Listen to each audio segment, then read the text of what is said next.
Good evening and welcome to the Friday's edition of the Regional News. Brazil's Supreme Court voted on Thursday to convict former President Fernando Collor de Mello on corruption and money laundering charges. 6 of the court's 10 judges voted to convict Collor 73, who was impeached in 1992 on corruption charges. While Thursday's vote meant his conviction was certain, the remaining 4 judges will vote on Wednesday when the session resumes. At the time, the justices will also decide on Collor's sentence, which could include jail time.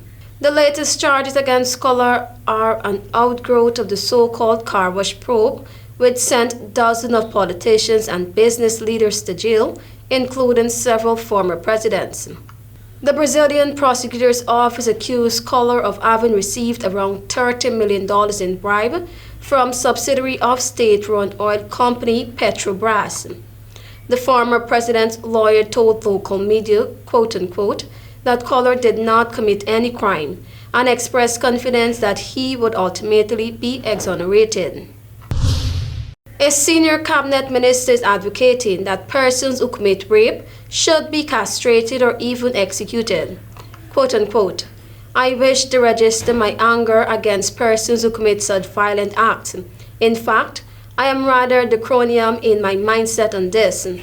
I am from the old school, the old school, said Environmental and Natural Resources Minister Von Miller.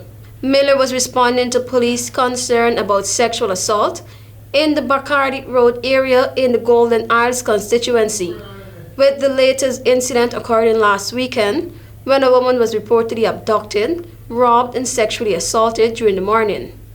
Police said they have since arrested the suspect.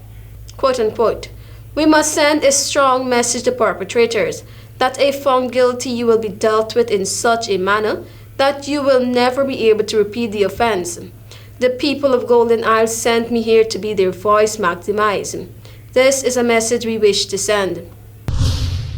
Antigua and Barbuda reported that it has successfully completed the 6-month human papilloma virus HPV vaccination program that was developed by the Pan-American Health Organization.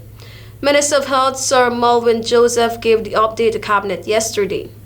A note from the Cabinet meeting said, quote-unquote, consequently that PAHO is being moved to scale up and integrate HPV testing in 10 clinics throughout Antigua and Barbuda.